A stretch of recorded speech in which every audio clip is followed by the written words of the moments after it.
شکریہ شکریہ شکریہ. بسم اللہ الرحمن الرحیم. ایاک نعبد و ایاک نستعین. میں نے ویسے یہ بڑا سیمینار بڑا انجوائے کیا، کیونکہ ہم اتنے کبھی ایک ایف آئی آر، کبھی دہشت گردی، اس کے میں جو اتنا پڑا ہوا ہوں کہ مجھے موقع ہی نہیں ملا کہ اپنی معیشت کے اوپر غور کیا جائے اور اس کے اوپر باقاعدہ میٹنگز کی جائیں. تو وہ انشاءاللہ میری کل شوکت سے بات ہوئی ہے. ہم نے ریگولر اب اپنی اکنامک ٹیم کی میٹنگز کرنی ہے، اور وہ میں بتاؤں گا کہ کیوں کرنی ہے. لیکن دیکھیں، ایک چیز تو اب واضح ہو گئی کہ جو بھی آگے گورنمنٹ آئے گی اس کے لیے وہ چیلنجز اب ان کو سامنا کرنا پڑے گا کہ ہم سمجھتے تھے جب 2018 میں ہم آئے تو بہت چیلنجز تھے. میں تو پہلی دفعہ گورنمنٹ میں تھا اور ہماری ٹیم بھی نہیں تھی، اور اوپر سے ایک تو معاشی کرائسس تھا. کرنٹ اکاؤنٹ ڈیفیسٹ کا مطلب یہ ہے کہ سارا وقت روپے پہ پریشر پڑا ہوا تھا، اور ایک یہ ہر روز دیکھتے تھے کہ اب روپے کو سٹیبل کیسے کرنا ہے. ریزروز ہمارے پاس تھے نہیں. باہر ملکوں نے یہ بالکل اسد نے بات ٹھیک کی کہ جو ہمارے دوست ملک تھے انہوں نے ہمیں بڑے مشکل وقت پہ انہوں نے ہماری مدد کی، جس سے تھوڑی سٹیبلٹی آئی. لیکن بڑا ایک ہر روز صبح پریشر ہوتا تھا کہ اب مارکیٹ کیا کہتی ہے کہ روپے اور اگر نیچے نہ گر جائے تو کیا کریں گے. لیکن اس کے علاوہ ایک پہلے دن سے جو اپوزیشن تھی وہ پہلے دن سے گورنمنٹ گرانے کے اوپر تلی ہوئی تھی. تو جو ابھی اسد نے بھی بات کی کہ دیکھیں، کبھی بھی آپ انویسٹمنٹ ایک ملک میں جس کی وجہ سے ویلتھ کریشن ہوتی ہے وہ آ ہی نہیں سکتی جب تک کہ پولیٹیکل انسرٹنٹی ہو. اور وہ پولیٹیکل انسرٹنٹی کریٹ کی گئی ہمارے اگینسٹ پلان کر کے. اور وہ صرف وہ اس لیے نہیں کہ وہ اس لیے نیسرلی نہیں کہ انہوں نے وہ سمجھتے تھے کہ ان کو پاور میں آنا چاہیے، وہ اس لیے کہ وہ ڈرے ہوئے تھے کہ میں احتساب کروں گا. ان کے اوپر کرپشن کے کیسز تھے. وہ سارا کوشش یہ کر رہے تھے مجھے بلیک میل کرنے کی کہ میں کسی طرح ان کو این آر او دے دوں. اور وہ پہلے دن سے نہ انہوں نے تقریر کرنے دی. مجھے پہلی دن اسمبلی میں نہ وہ تقریر کرنے دیتے تھے، شور مچا دیتے تھے. اور پھر ہر روز وہ کہ جی آج اکانومی گئی تو کل گئی، اور آج گورنمنٹ گئی اور پرسوں گئی. اور پھر وہ فضل الرحمان اپنا دھرنا لے آتا تھا. حالانکہ میں نے اس کو بڑا کہا کہ ہم انٹرٹین کا، ہم کوئی نہ کوئی روڈ بلاکس نہیں کیے، ہم نے کوئی ایف آئی آرز نہیں کاٹی. میں نے تو اسے آفر کیا تھا کہ ہم تھوڑا کھانا پینا بھی تمہیں دے دیں گے جب تم دھرنا لے کے آؤ گے. اور پھر وہ اور ڈرانے کے لیے بلاول صاحب نے کام پہ ٹانگنے والا ٹور کر دیا گورنمنٹ گرانے کے لیے. کہنے کا مقصد میرا یہ ہے کہ سارا وقت پولیٹیکل انسرٹنٹی کریٹ کی گئی بلیک میل کرنے کے لیے. پارلیمنٹ چلنے نہیں دی. اور پھر یہ ٹائم فریم دی آگے کیا یہ 3 مہینے میں اور 2 مہینے میں گئی، اور سازشیں ہو رہی تھی. وہ مجھے پوری اس کی رپورٹ تھی. پھر جب وہ کووڈ آیا تو وہ شہباز شریف جو بھاگ گئے تھے نواز شریف کے ساتھ، آپ کو یاد ہوگا کہ انہوں نے گارنٹی کر کے عدالت میں ایفیڈیوٹ دے کے اور وہ باہر بھاگ گئے تھے. تو اس نے آنا ہی نہیں تھا واپس، کیونکہ اس کا ایف آئی اے کا کیس تھا. بیٹا پہلے بھاگ گیا تھا. ان کو پتا تھا کہ وہ اوپن اینڈ شٹ کیس ہے. جب کووڈ آیا تو ادھر بھی ایک اپرچونٹی نظر آ گئی کہ اگر عمران خان لاک ڈاؤن لگاتا ہے تو ویسے اکانومی بیٹھ جائے گی، لاک ڈاؤن نہیں نکالتا تو ہاسپٹل بھر جائیں گے. تو وہ ون ون سچویشن تھا. وہ بھاگا بھاگا واپس آیا، منہ پہ وہ لگا کے کمپیوٹر کے سامنے بیٹھ گیا کہ میں اسپیشلسٹ ہوں، میں آ کے ٹھیک کروں گا ملک کو. اور وہ خاقان عباسی نے سٹیٹمنٹ بھی دی کہ شہباز شریف کو موقع دو، اس نے ڈینگی کے اندر بڑا اچھا کام کیا تھا. تو وہ ایک 3.5 سال کا بڑا انریچنگ ایکسپیرئنس تھا، کیونکہ اتنا چیلنجنگ تھا کہ اس کے اندر میں نے سیکھا بہت کچھ. تو اس میں اکانومی بھی تھوڑی بہت سیکھ گیا، کیونکہ ہر روز ہمارے پاس بیٹھنا پڑتا تھا ٹیم کے ساتھ کہ اب یہ کرائسس ہو گیا اور فلانا کرائسس ہے. تو میں جو چیز سمجھاؤں وہ یہ کہ ہم نے کبھی بھی اپنے ملک میں سوچا ہی نہیں ویلتھ کریشن کا ایکسپورٹس بڑھا کے. یہ ایسٹ ایشین ٹائیگرز ہمارے سامنے نکل گئے آگے, اور وہ مجھے یاد ہے ہر دوسرے دن آتا تھا کہ میں جی پاکستان کو ایشین ٹائیگر بنا دوں گا, کوئی کہتا تھا. لیکن ایشین ٹائیگر تو بنا تھا ایکسپورٹس بڑھا کے. اور پھر چائنا کی بھی ساری جو گروتھ دیکھی انہوں نے کانسنٹریٹ کر کے ایکسپورٹس بڑھائی تھی. مجھے یاد ہے مہاتر محمد سے میں 20 سال پہلے ملا, تو وہ مجھے بتا رہے تھے کہ ہم نے باقاعدہ ایکسپورٹس بڑھانے کے لیے پہلے ہم نے الیکٹرانکس کی اس کو کاٹیج انڈسٹری بنایا, گھروں کے اندر ہم نے چھوٹے چھوٹے اسمبلی پلانٹس لگائے. ادھر سے پھر ہم نے ڈیولپ کر کے آہستہ آہستہ وہ $80 بلین کی ان کی پرائمری ایکسپورٹس تھی پہلے ربر یا ٹن کی, وہ ساری انہوں نے الیکٹرانکس کے پورا انہوں نے اپنی اکانومی اٹھا دی. یہاں کبھی کسی نے کوشش نہیں کی. اور خاص طور پہ یہ جو پچھلے 5 سال میں ہمارے آنے سے پہلے آپ ذرا دیکھیں تو صحیح, وہ ابھی گراف جو شوکت نے دکھایا وہ ایکسپورٹ اسٹیگننٹ تھی. اور ایکسپورٹس اگر آپ کی بڑھ نہیں رہی تو ملک کا کیسے آگے بڑھ سکتا ہے؟ اور وہی ہوتا ہے, تھوڑی سی ہماری گروتھ ریٹ اوپر جانے لگتی ہے, کرنٹ اکاؤنٹ کے اوپر پریشر پڑ جاتا ہے, وہ پھر ہمیں IMF کے پاس جانا پڑتا تھا, اور اسی سائیکل میں ہم پھنسے ہوئے تھے. تو ہم نے آتے ساتھ ہی پھر جب کوشش کی ایکسپورٹس کے اوپر, اور بڑا زور لگایا ایکسپورٹس کے اوپر, اور پہلی دفعہ ایکسپورٹرز کو بلایا, کانسنٹریٹ کیا کہ ہم کیسے ان کی مدد کر سکتے ہیں. باہر بھی گیا میں, جتنے بھی دورے تھے, تو میری پوری کوشش ہوتی تھی ہم اپنے ایکسپورٹرز کو ساتھ لے کے جائیں تاکہ ان کی کسی طرح ان کی مدد کریں, کہ اس کے بغیر تو کچھ نہیں ہونا تھا. دوسرا ہمارا اثاثہ اوورسیز پاکستانی ہے, کیونکہ میرا انٹریکشن ان سے بہت زیادہ ہے, اور مجھے انہوں نے سپورٹ, جس کو کہتے ہیں فورن فنڈنگ,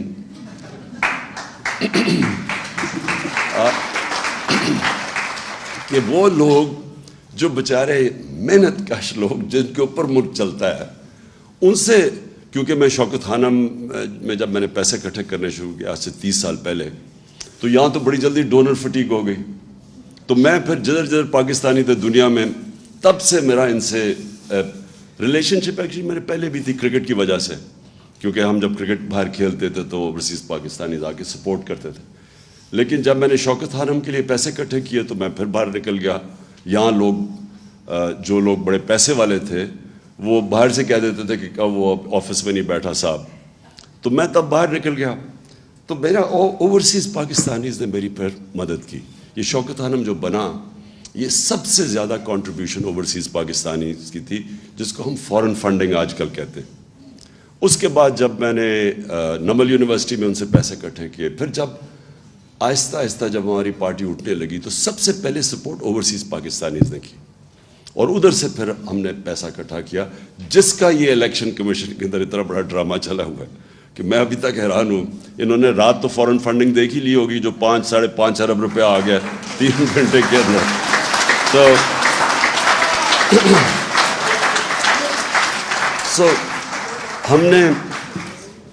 میں تب بھی جب میں اوورسیز پاکستانیز کو ملتا رہا تو میں نے ہمیشہ, میرے دل میں یہ تھا کہ ایک دن آئے گا کہ یہ پاکستان کو بیل آؤٹ کریں گے.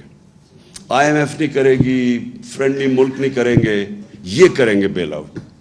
کیونکہ ان کے پاس جو پیسہ اس وقت جو ڈالرز پڑے ہیں, اگر ہم صحیح معنی میں اس کو ہم ٹیپ کر لیں, اور ہم نے کیا, ریمیٹنس میں ہم نے بڑا زور لگایا اور ریکارڈ ریمیٹنسز آئیں, اور ایکچولی اس کی وجہ سے ہم بچے رہے, کیونکہ انہوں نے 31 یا 32 ارب ڈالر بھیجا باہر سے, کبھی اتنا پیسہ نہیں آیا تھا. اور یہ بھی تھوڑی سی ایفرٹ کی تھی ہمیں, کیونکہ ہم اتنے اور پرابلمز میں پھنسے ہوئے تھے. اب جو میں سمجھتا ہوں کہ یہ جو اب صورتحال جس بھی گورنمنٹ کو ملے گی, اس کو بڑا اب out of the box thinking کرنی پڑے گی. یعنی اس کو پاکستان کو ایسے چلانا پڑے گا جو اب تک ہم نے پاکستان کو نہیں چلایا. ہمیں اب وہ سٹیپس لینے پڑیں گے جو اب تک ہم نے وہ سٹیپس نہیں لیے. ہمیں پہلے سے, اب جو میری شوکت سے کل بات ہوئی تھی, اب پہلے سے ہمیں وہ تیاری کر کے آنی پڑے گی جو ہم نے 2018 سے پہلے نہیں کی. وہ کر بھی نہیں سکتے تھے, کیونکہ ہمیں پہلی پریزنٹیشن تو ملی جب میں پرائم منسٹر آفس میں تھا, تو مجھے تو پہلی دفعہ پتہ چلنا شروع ہوا کہ وابڈا میں کتنا حالات ہے, تو پینشنز اب کدھر تک پہنچ گئی ہیں. مجھے تو آئیڈیا ہی نہیں تھا ان چیزوں کا. میں وہ دیکھ رہا تھا کہ جب جو بائیڈن جب پریزیڈنٹ بنا تو 2.5 مہینے پہلے